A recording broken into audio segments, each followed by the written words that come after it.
Morning, friends. Welcome to Facebook Live. I got to tell you, this is my first time doing Facebook Live, so this should be fun, and I hope you enjoy it. I remember a very pivotal conversation in my life a few years back when my daughter was a teenager. I asked her, "So, how well do you think I listen?" And I was expecting rave reviews, right? I was sitting there while she paused thinking, she's going to tell me how wonderful I am. And there was a long pause. And then she said, "Well, Mom, sometimes you listen well, but you interrupt me a lot. You give me a lot of unsolicited advice." In my head, I was thinking, aren't I supposed to do that? I'm your mom. Of course, I'm filled with wisdom and knowledge, and I'm supposed to give you advice. Then she said, "And sometimes when I'm telling a story, you dive in with your own story. I mean, Mom, I just really want to feel heard by you and validated by you." Wow, I was not expecting that. I went to bed that night and I lay in bed thinking and processing. And I don't know about you, but when I process things, I pray. And so I was laying in bed that night praying, "God, am I really that bad? I can't possibly be that bad, right? I mean, aren't mothers supposed to give their kids advice? We're filled with so much wisdom. Of course we're supposed to give advice. And interrupting, doesn't everybody do that sometimes? And what is she talking about validating? I can't validate everything she does, right, or feels." And then it dawned on me that I was being a little defensive.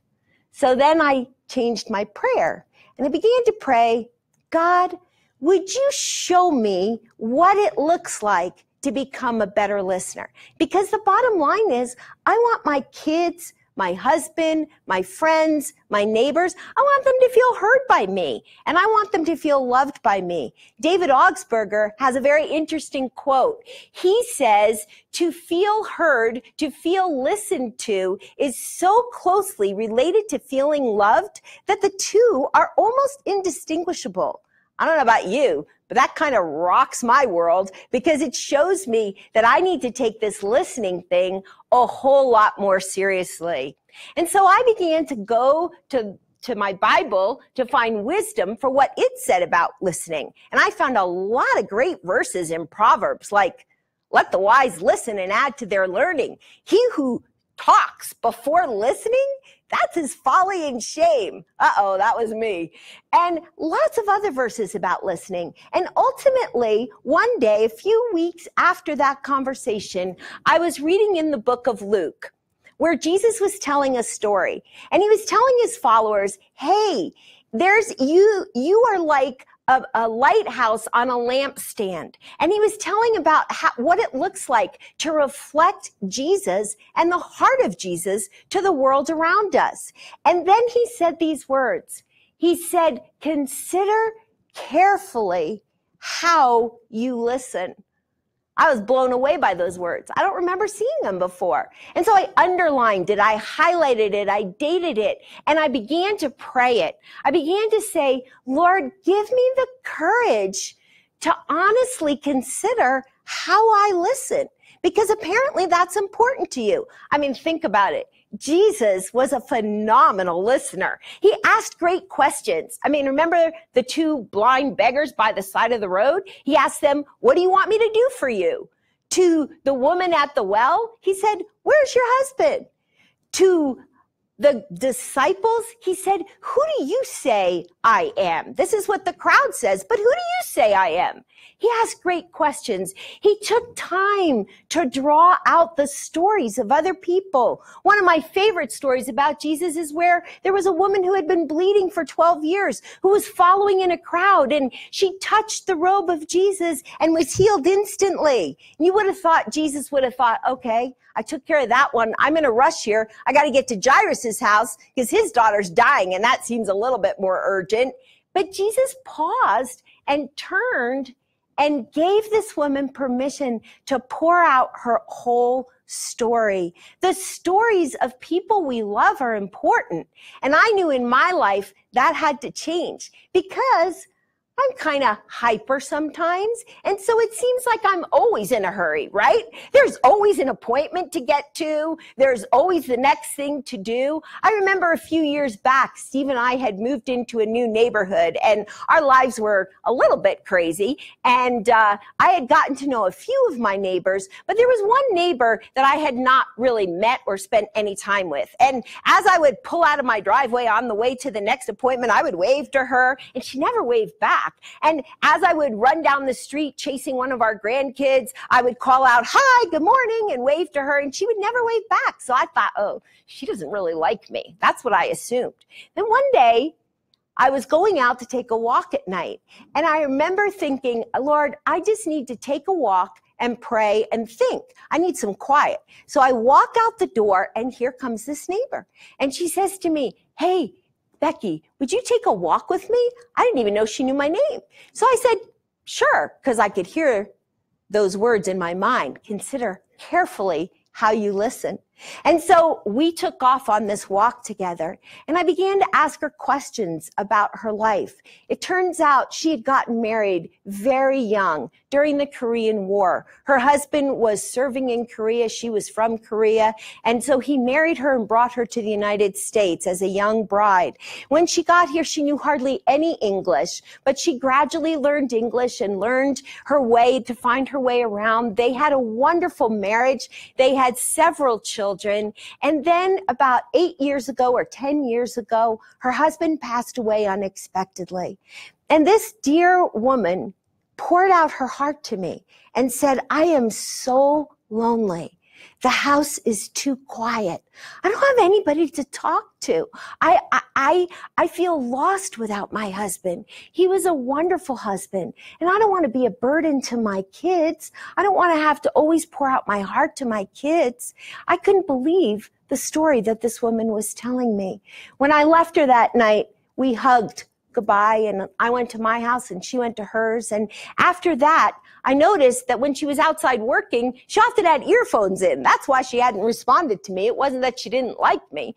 And so I made an effort to go a little closer and to seek her out more. Few months after that, Steve and I were getting ready to move. And I was in my car pulling out of the driveway again. And she tapped on the window. And so I rolled out my window and told her how grateful I was to see her. And she said, "Becky, I'm going to really miss you." Honestly, I was a little shocked because I don't think I had done that much. But she said, "I feel safer in this neighborhood because you live next door and you listen to me." I honestly got to tell you, I felt convicted about that because my listening skills are still not where I want them to be. But I keep hearing those words of Jesus. Consider carefully how you listen, because you, like me, are surrounded with neighbors, with friends, with coworkers, and all of those people have stories that are waiting to be told. And in our culture, it's very common right now to shout your opinion, right? We see it on Facebook all the time, people shouting their opinions. But who's really listening? Who's drawing out the opinions of other people saying, "Why do you hold that view?" Or "Help me understand you a little better." Jesus was the master listener. He knew when to pause in a conflict and when to push. He knew when to just remain silent and when to speak up. I want to be like Jesus in my life. And that means I need to take listening seriously. You know, I remember when our daughter was hired by a financial company. And for you, maybe you work in a company and you think, well, you know what? We're pretty busy in our company. I can't take time to listen to everybody. Not so. When my daughter was hired in this financial company, she sat down with her boss, and this is what she was told. She was told, "For the first 2 weeks you're here, we don't want you to work on finances." She seemed a little shocked. They said, "We want you to go around to every person in this company and do a 15-minute interview. We want you to find out who they're married to, if they're single, who their kids are, what they enjoy doing on the weekend. We want you to conduct a 15-minute interview of everyone working in this corporation." So my daughter was excited. She's like, "Okay." It's fun to get to know people. So that's what she did. You know what? I'm so impressed with that company because what a brilliant idea. I want to challenge you today. Do you know the people that you work with? Do you know your neighbors? Do you know your friends, your kids? If I were to give you a list of questions about your children, would you be able to answer them? Do you know what's important to them? Do you know what makes them happy? What makes them sad? What makes them cry? What their dreams are? What about your spouse? I remember in 2014, my husband, Steve, had been pastoring a church for quite a while, and he was given a sabbatical. And as part of his sabbatical, we flew to the country of Nigeria. Now, you might be thinking, why on earth would you go to Nigeria for your sabbatical? Well, it turns out Steve had been raised in Nigeria. He spent most of his growing up years there. And so we flew into Nigeria to kind of do a revisiting of his childhood roots. And Steve hadn't been back in over 40 years. And we had a couple of crazy experiences while there that I won't go into on Facebook Live right now. We had a lot of fun, but a couple crazy experiences. But I remember driving to the childhood home where Steve was raised, and an African woman came out of this little house, and chickens were following her, and she had a baby on her back, and she said, "Oh, come, you can see the home," because Steve explained that he had been raised there. And I watched Steve as tears filled his eyes, and he walked from room to room, and he said, "That's where my brother's shoes caught on fire because he put them too close to the fireplace. And that's where I learned to read, or that's where I learned to play this game. This is the path, Becky, where I rode my bike as a little kid. This is where I turned over rocks." And from there, we went on to a more crucial place in Steve's personal history. And I will never forget this as long as I live. We drove up to the boarding school where Steve had been dropped off at age 7. And we drove onto the grounds, and I watched a transformation in my strong husband that I had never seen in 30-something years of marriage. I watched sobs cripple him over as he began to remember, there's the swing where my parents dropped me off. There's the bunk beds in the dorm where I was left. There's the medicine closet where I got spanked more than I care to remember. He remembered this collision of amazing experiences at boarding schools, running through the fields at night, getting into crazy mischief. He remembered the collision of wanting people to hear about Jesus, but the personal cost to him as a young child at age 7 being left there. Later on that afternoon, we sat outside together, drinking coffee, swatting mosquitoes. And I asked the Lord to silence my mouth. I asked the Lord to help me to just listen to Steve. And he began to process his story. And I began to see a window into my husband's heart that I had never seen before. The little blonde boy who was turning over rocks looking for snakes, chasing monkeys through the forest, swimming in rivers, swinging on vines, was now this grown man who had become an incredible leader.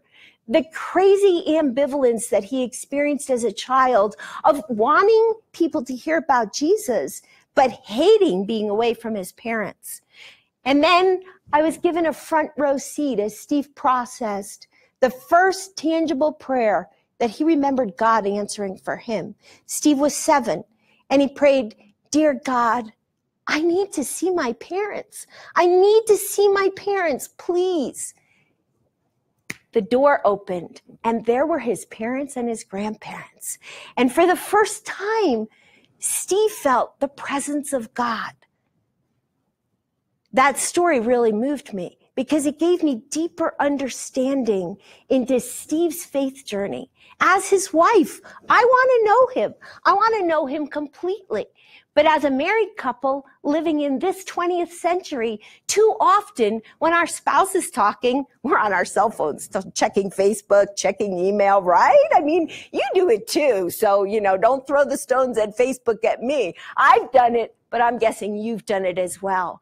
Or, we're in a rush to get to the next appointment. And so we don't create the space to listen to those that are the closest to us. Our kids come home from school and we're saying, hurry up, we got to get to this next sport event. And we don't sit down with them and say, okay, what was the worst part of your day? We don't learn to ask them questions beyond what's your homework and when's it due. We need to ask them questions to draw them out. As far as the places where we work, people are dying to be heard. I remember seeing a homeless man on the road a few years ago, and he had a little sign, and it didn't say the thing that the normal homeless man might have on his sign. It didn't say need help. It said willing to listen for $5 for a half an hour. I thought, that is brilliant. I mean, the guy's probably a multimillionaire by now, right? I mean, who doesn't want to sit down with somebody and just say, hey, give me a half an hour of your time. I just want to talk. You just listen. I'm concerned. I'm concerned for you. I'm concerned for me. I'm concerned that as a society, we've lost the art of listening. And I think we need to recapture it, because here's the deal. Every single relationship in your life and in mine will be strengthened and grow as we learn to listen. And so we've got to prioritize this. What do? We learn how to ask good questions. We spend a few minutes before we go to meet a coworker, or on our way home from work before we're going to see the kids or our spouse, or on the way to a networking meeting. Rather than thinking through, I'm going to tell them this about me and this about me and this about me, we go prepared with questions. What's important to them? Do you know? What's on their agenda? Where do they want to grow? What do they want to learn? And then I dare you, in fact, I double dog dare you, to ask the 3 people closest to you. Could be somebody you're dating, could be your spouse, could be your kids. Now, I got to caution you. If you're going to ask your kids, be prepared for their response. But I dare you to ask them, how well do you think I listen? And no matter what they tell you, don't push back on it. Just take that information and say, thank you. I'm going to work on this, because those closest to you need to feel heard in order to feel loved. And I know that you, like me, want people in your life to feel loved. And so I dare you to ask. I challenge you to come up with a few questions that you can ask your neighbors, your friends, your coworkers, your kids, your family. I challenge you to learn how to handle a conflict. Conflict makes all of us nervous.